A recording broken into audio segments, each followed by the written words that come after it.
এখানে 1.5 কেজির মতো মটন আছে। মটনগুলো বেশ একটু মিডিয়াম সাইজ করে নিয়ে এসেছে।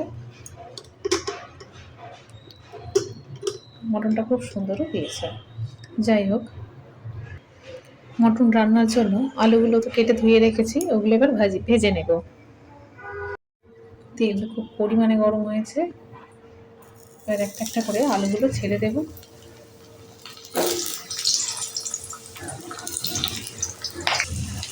আলুগুলো যেহেতু খুব বড় বড়, তাই একটু বেশি পরিমাণে তেল দিয়েছি, যাতে ভালো করে ভাজাটা হয়ে যায়।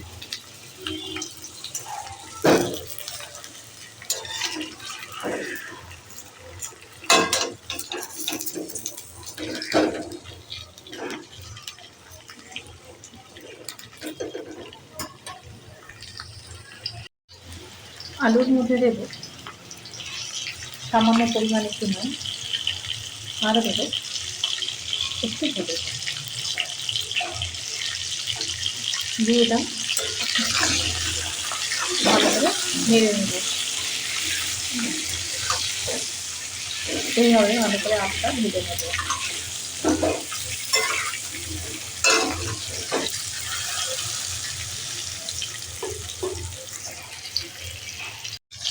গরম কড়াইতে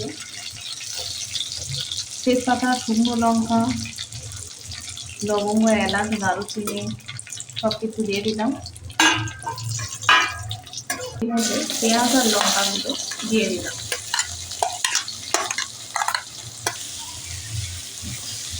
পেঁয়াজটা ভালো করে ভেজে নিতে হবে।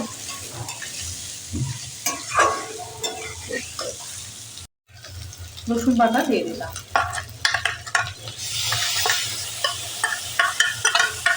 পরিমাণ মতো আদা বাটা দিলাম। তো মশলাটা ভালো করে কষিয়ে নিতে হবে।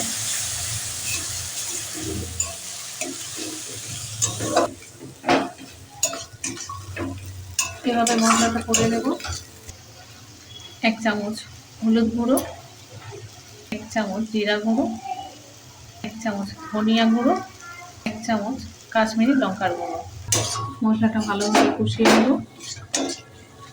এভাবে এর মধ্যে এবার টমেটো কুচিগুলো দিয়ে দিলাম। এখন অল্প একটু নুন দিচ্ছি, দিয়ে আবারও এটা একটু কষিয়ে নিতে হবে। পরিমাণ মতো নুন দিলাম, যেমনটা প্রয়োজন। মিট মশলা 1 চামচ দিলাম। এবার এটাকে আরো একটু কষিয়ে নেব।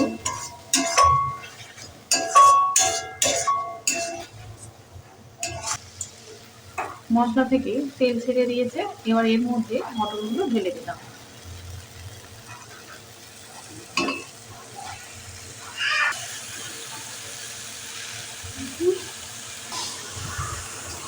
মটরগুলো ঢেলে দিয়েছি, এবারে ভালো করে কষিয়ে নেব। বারবার কষিয়ে নেব আর ঢাকা দিয়ে দেব। এবার ঢেকে দিলাম। অল্প করে একটু নুন দিয়েছি, যাতে মাংসের মধ্যে লবণটা যায়। বারবার কষিয়ে নেব এভাবেই। গরম জল দিয়ে দিলাম এর মধ্যে।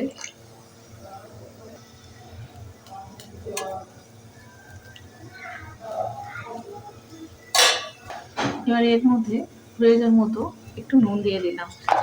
আগে একটু কম দিয়েছিলাম, এখন একটু দরকার মতো নুন দিয়ে দিলাম। এবার এটাকে ঢেকে দেব। এবার এর মধ্যে আলুগুলো দিয়ে দিলাম।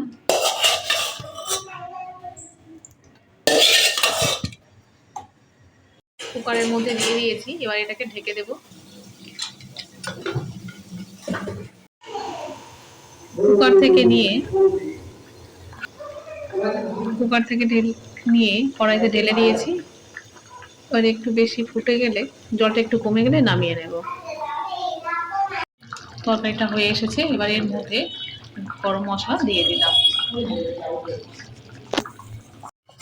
গরম ভাতের মধ্যে মটন দিয়ে দিলাম। খুব সুন্দর সিদ্ধ হয়েছে, দেখাচ্ছি। দারুণ হয়েছে একদম। খুব সুন্দর নরম হয়েছে। যাই হোক, ভিডিওটা ভালো লাগলে অবশ্যই করে লাইক, শেয়ার, কমেন্ট অবশ্যই করে সাবস্ক্রাইব করবেন। দেখা হবে আবার পরের ভিডিওতে।